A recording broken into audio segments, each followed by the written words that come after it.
جو ڈیفالٹ تھا، جو قرضہ تھا جس کی وجہ سے جو سول ایویشن کو جو پے کرنا تھا اس کی جو رقم ہے وہ 6.9 ملین روپے بتائی جاتی ہے۔ بہرحال جب مارچ میں ان کی ٹیسٹ فلائٹ ہوئی تو اس کے اوپر ایک اخباری رپورٹ کے مطابق ڈاکٹر عبدالحفیظ شیخ جو فائنانس منسٹر ہیں، اس کے علاوہ ارشد جمیل صاحب جو اس کے ایم ڈی ہیں وہ بھی موجود تھے، اور اس ٹیم نے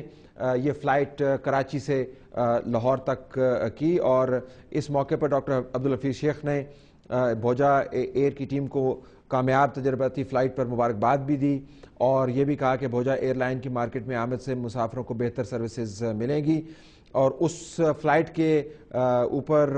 بھوجا ایئر کے مینیجنگ ڈائریکٹر نے یہ کومنٹ بھی کیا تھا کہ حفاظت ہماری پہلی ترجیح ہے اور اس میں ہم کوئی کسر نہیں اٹھا رکھیں گے، اور انہوں نے یہ بھی کہا کہ بوئنگ 737 بہترین جہاز ہیں اور سول ایویشن اتھارٹی کے تمام معیار پر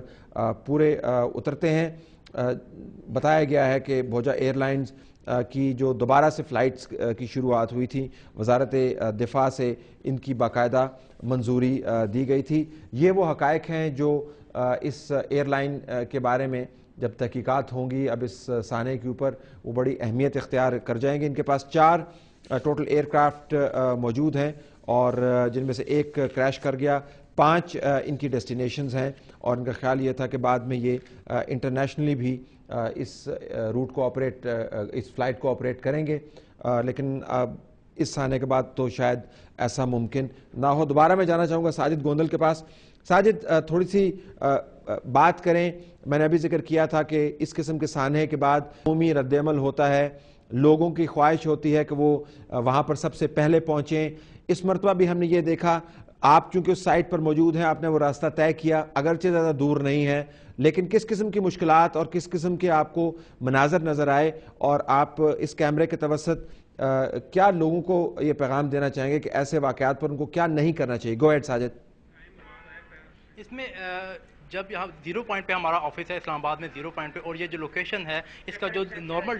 ڈسٹنس ہے وہ تقریباً یہاں سے آدھے گھنٹے کا بھی نہیں ہونا چاہیے جتنا کہ یہ ڈسٹنس ہے، لیکن ہمیں یہاں پہ پہنچتے ہوئے کوئی 1.25 سے 1.5 گھنٹہ لگ گیا، اور ہمیں جو اپنی گاڑیاں ہیں اور جو باقی میڈیا بھی جو ایمبولینسز بھی ہیں وہ سب ہمارے ساتھ ساتھ پہنچے ہیں، اور ان کو جو لوکیشن ہے جہاں پہ یہ ملبہ پڑا ہوا تھا اس سے تقریباً 1.5 کلومیٹر دور کھڑا کرنا پڑا، کیونکہ جو لوگ تھے، جو مقامی لوگ تھے، گاؤں کے لوگ تھے وہ، اور اس کے علاوہ راولپنڈی سے ایک بڑی تعداد لوگوں کی وہ اپنی گاڑیوں پر یہاں پر پہنچ چکی تھی، اور سنگل ایک روڈ تھی جو اس گاؤں کی طرف آتی ہے، وہ روڈ تقریباً 3 کلومیٹر تک وہ سڑک بلاک ہو چکی تھی۔ یہاں پہ ٹریفک اہلکار لوگوں سے لڑ رہے تھے، جھگڑ رہے تھے کہ رستہ دیا جائے، ایمبولینسز کو رستہ دیا جائے، جو یہاں پر میڈیا کے لوگ آ رہے ہیں ان کو رستہ دیا جائے، لیکن تقریباً جب تک رات کے 9 بجے تک آرمی کے لوگ یہاں نہیں پہنچے، اور انہوں نے فورسفلی لوگوں کو دھکے دینا پڑا، آرمی کے لوگوں نے ان پہ گن سیدھی کی کہ یہاں سے ہٹیں، اور زبردستی لوگوں کو یہاں سے مجبور کیا گیا کہ اپنی گاڑیاں یہاں سے ریموو کریں۔ اس کے بعد سے اب جو لوکیشن ہے، جب کے بعد اس ایریا کو کارڈن آف کر لیا گیا ہے، سڑک کو کلیئر کرا دیا گیا اور لوگ یہاں سے گئے، تو اب یہاں سے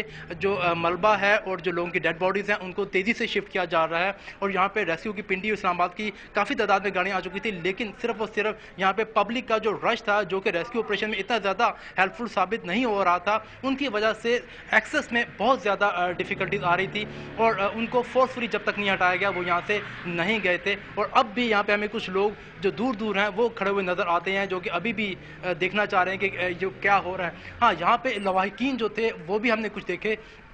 جنہوں نے یہاں پہ پہنچنے کی کوشش کی تھی، کیونکہ وہ لوگ رو رہے تھے، ان کی فیملی تھی، میں بھی وہ لوگ اپنے ریلیٹیوز کو، اپنے پیاروں کو ایئرپورٹ پہ ریسیو کرنے آئے تھے، لیکن حادثے کی اطلاع کے بعد وہ لوگ یہاں پہنچ رہے تھے، لیکن جو ریسکیو کے لوگ تھے وہ لاواقین۔ ساجد جی، آپ کے قطع کلامی کی معذرت جی، ساجد جی آپ کے جو عقب میں اگر کیمرہ اس طرف فوکس کر پایا، خود بھی گھوم کے دیکھ لیں، یہ لوگ ٹارچیں لیے پھر رہے ہیں، آپ جس ہاتھ میں آپ کا مائک ہے اس طرف اگر آپ گھومیں الٹی طرف، تو یہ کون لوگ ہیں یہ جو ہمیں نظر آ رہے ہیں جو ٹارچز لے کے گھوم رہے ہیں؟ یہ کیا مقامی ہیں؟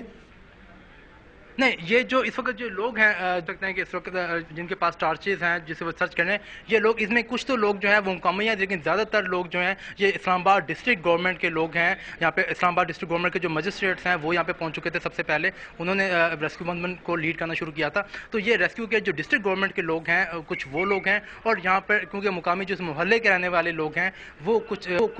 جن کو الاؤ کیا گیا کہ وہ یہاں پہ موجود رہ سکتے ہیں وہ لوگ ہیں، لیکن یہاں پہ باہر کے اس ٹائم جو لوگ پبلک پبلک تھے جو دور سے آئے تھے وہ اس ٹائم یہاں پر موجود نہیں ہیں, وہ سب لوگ یہاں سے جا چکے ہیں, انہیں یہاں سے نکالا گیا ہے. اس ٹائم صرف مقامی لوگ, ریسکیو کے آپریشنز کے لوگ, آرمی کے لوگ, یہ لوگ یہاں پہ موجود ہیں جو کہ فیلڈز کے اندر جو ہیں وہ ڈیڈ باڈیز کو سرچ کر رہے ہیں. ساجد بہت شکریہ. ہم بریک کے واپس تازہ ترین صورتحال آپ کو دکھائیں گے اور اس سانحے کے وہ انتہائی غمناک اور افسوسناک پہلو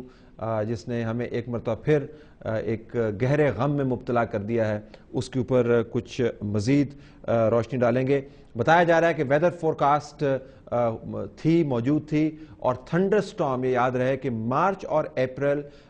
ان علاقوں کے اندر تھنڈر سٹارم کے مہینے گردانے جاتے ہیں, اور یہ وہ تھنڈر سٹارم ہے جو جہاز اڑانے والوں کے لیے انتہائی خطرناک ہو سکتا ہے. بالخصوص احتیاط برتنی پڑتی ہے جب تھنڈر سٹارم ہو. تھنڈر سٹارم ہے کیا, ویدر ایکسپرٹس نے ہمیں کیا بتایا, یہ پروگرام کے اگلے حصے میں ہم آپ کے سامنے رکھیں گے, اور یہ بھی بتائیں گے کہ آنے والے دنوں میں جو انکوائری ہونی چاہیے اس کا پیرامیٹر کیا ہو سکتا ہے, بننا چاہیے. اور ایئر بلو کے اندوناک حادثے میں جب لوگ شہید ہوئے تھے اور اس نے آج کی طرح اس قوم کو غم میں جکڑ لیا تھا, اس کے بعد بڑے ہم نے دعوے سنے تھے کہ ہم اپنے ایویشن کے رولز کو ٹائٹن کریں گے, ہم پرائیویٹ ایئر لائنز بشمول وہ ایئر لائنز جو نئی آپریٹ کرنا چاہتی ہیں ان کے لیے ہم پروسیجرز نئے بنائیں گے, اور ہم یہ ایسے واقعات انسانی طور پر اگر پریونٹ کرنا ممکن ہے تو ہم حد الوسع کوشش کریں گے. ان تمام وعدوں کا کیا ہوا, یہ بھی پروگرام کے اگلے حصے میں ہم آپ کو بتائیں گے.